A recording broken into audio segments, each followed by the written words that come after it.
Hello and welcome to today's devotions from a very, very sunny Darlington. Let's hope it lasts after all the rain we've had. Do you like looking at old photographs? I do. And it's a good job because when my parents died, I inherited two very large boxes of photos. And it took us some time to get through them all. There were obviously ones of me growing up and my brother growing up. There was photographs of my mum and dad. There was photographs with us. There was photos on their own before they had us. And going further back, there was photographs, particularly on my mum's side, of my mum before she met my dad. And going even further back, there was photographs of people who I didn't have a clue who they were. We even had photos going back to the Victorian age when photos were first brought out. There was one photo in particular, though, of a young woman and a baby, and I didn't have a clue who they were, but I framed it because I liked it. It was a studio shot, and I know that within both sides of my family we had professional photographers, and I also know that many members of my family were used as models. There was only one person left in my family who I thought might know who these people were, and also some of the other photos. My cousin. He's 20 years older than me, and he's kind of like, well, the oldest person in the family now. So when he came to visit after my parents had died, I had a pile of photographs to show him. Some of them, he didn't know who they were, so I figured they must have been on my mum's side of the family, and sadly I would never find out who they were. But the other photographs, he could work his way through and tell me who they were.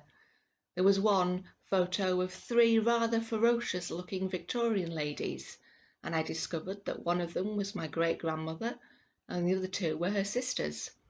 Certainly wouldn't want to have crossed swords with them. But back to the photo of the lady and the baby. Robert knew exactly who they were. He said, "That's our grandma." Really? And the baby said, "Is my mum, your Auntie Dorothy." Wow. Now obviously babies grow up and change, but the lady in the photograph? My grandma had never looked like that. My grandma had always been an old lady. Even when she was my age, she was an old lady, because I've seen photographs.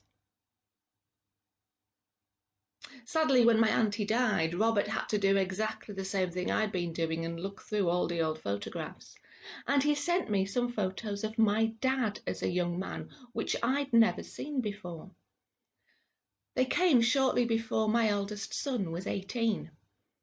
And when we opened the photographs and looked at our Michael as well, yeah, he is the double of my dad. In fact, Jackson comes along and points at the photo of my dad and says, "Daddy," because the likeness is just so close.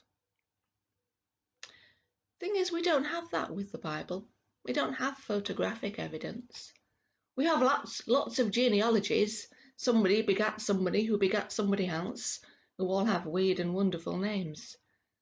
But we have to rely on other people to show us images. Go back to Renaissance paintings of Moses and Jesus and all sorts of other people. And today we have film and TV.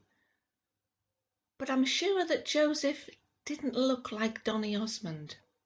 And I'm absolutely certain that Jesus didn't look like Robert Powell, showing my age there as well. When I was growing up in the Methodist Church, there was an image of Jesus on the wall, and I've since discovered there was actually 3 copies of this picture. Now, I don't know whether it's a specifically Methodist picture or whether it's in more general circulation, but it was of a very pale-skinned Jesus who had long, flowing blonde curly hair and piercing blue eyes. And now if you do know this image, you'll know that those piercing blue eyes had a tendency to follow you around the room. In fact, we had a sleepover once, and the girls were due to sleep in the room where this picture was. We had to take it off the wall and hide it because they were frightened of it. It's not a very good start to your Christian journey, is it? When I first went to Cliff College many moons ago, one of the lectures was about images of Jesus, and around the lecture hall were around 30 images of him. And our task was to go around and choose our favourite, our least favourite, the one that reminded us of our childhood, and the one we felt was closest to what Jesus would have really looked like. Now, on the walls were pictures of a Chinese Jesus, an African Jesus, an Aboriginal Jesus, a Native American Jesus, a laughing Jesus, a Jesus surrounded by children, a Jesus surrounded by sheep, and various other ones. It's strange, isn't it, how we have Jesus looking like us? But why wouldn't we? Why wouldn't we want a Jesus to look like us? Working with children in school, I often want to know what Jesus looks like, so I would take in various images, including the Robert Powell one, which is the one I grew up with, obviously. But I would also take in a picture of what a Jewish Jesus may have looked like. And it always is a conversation starter because the children are very surprised.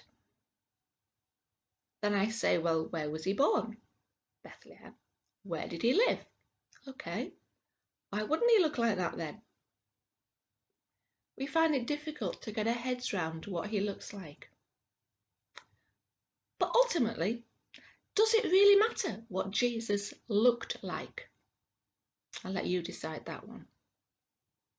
Because it's more about who he is and what he stands for than what he looked like. Jesus looked like everybody else of his time, but he stood out.